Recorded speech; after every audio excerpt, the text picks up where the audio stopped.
So good morning guys. 2000 crore वर्षांनंतर मी आज vlog shoot करतो आहे. सो बघू आज मम्मी काय बनवते ते. सो मम्मी तू आज काय बनवतेस? मी खारी खोबऱ्याचे लाडू आणि मेथीचे लाडू बनवते. बघू काय काय त्याच्यात टाकणार आहेस तू. त्याच्यामध्ये पहिले मी टाकते डिंक तळून घ्यायचा. डिंक चांगला तळून घ्यायचा. हे आहे खारी खोबरं बारीक केलेलं अर्धा किलो.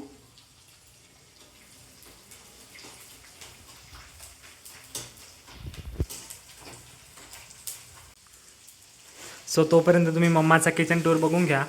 माझ्या मम्माकडं खूप सारे भांडे आहे. तिला भांडे खराब करायला अजिबात नाही आवडत. इकडे हे पण आहे तांबे पितळाचे भांडे.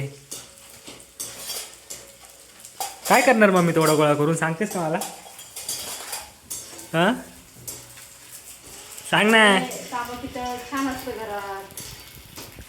तांबा पितळामध्ये खाल्लेलं चांगलं असतं. पण एवढं वापरत पण नाही आपण कधी. पेक्षा आणि स्टीलपेक्षा तांबे पितळ छान राहतं. जुने माणसं पहिले तांदळामध्ये हे बघा काहीच केवढे दुनिया भरचं भरून ठेवलंय.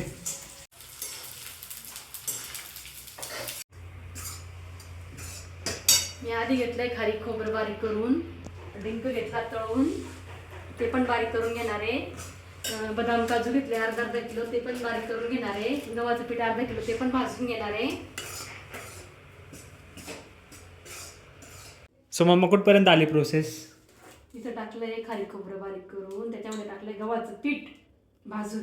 अच्छा आता मी टाकते बदाम अर्धा किलो बारीक करून. अच्छा अर्धा किलो बदाम, अर्धा किलो काजू, अर्धा किलो बदाम, अर्धा किलो काजू आणि याच्यामध्ये तळलेला डिंक बारीक केलेला.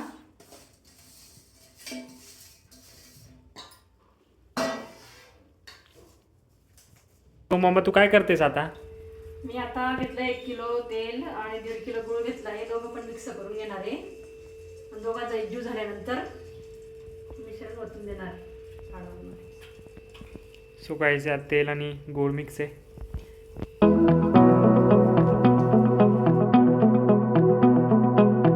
सो काय ते मिश्रण मे बी झालेलं आहे तेलाचं. आणि आणि आता मेथीची पावडर मी एवढी घेतलेली आहे. आमच्याकडे कोणी जास्त कोणी खात नाही म्हणून पावडर एवढीच घेतलेली आहे. ती आता या पाकामध्ये गुळाच्या मिश्रणमध्ये टाकणार आहे.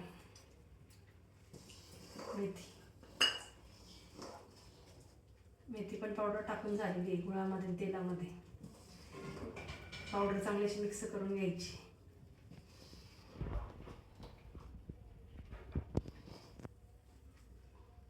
गुळ आणि तेल सगळं बारीक झालेलं आहे.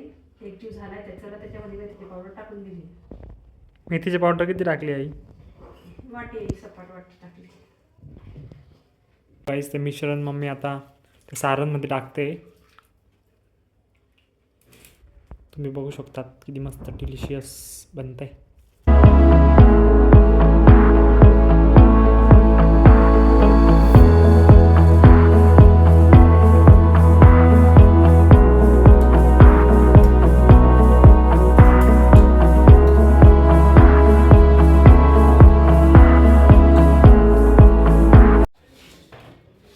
सो गाईज इथे गुळाचं जे मिश्रण टाकलं होतं ते पूर्ण झालं आहे. याच्यात तुम्ही बघू शकतात कसं झालं आहे.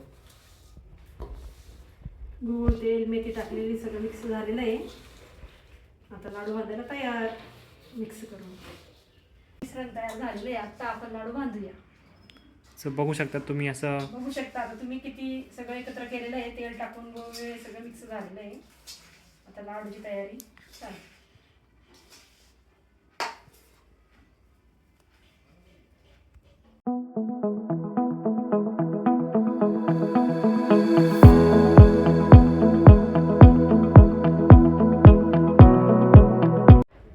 सो गाईज लाडू बनवून ऑलमोस्ट रेडी झालेले. लाडू बनवायला ॲक्च्युली 1 तास लागला आहे पण व्हिडिओत काय वाटत नाही. सो कसं वाटते तुला 1 तास तुला? खूप छान वाटतं या लाडू खायला. सो गाईज लाडू एकदम मस्त झाले. डिलिशियस बनले तुम्ही बघू शकतात.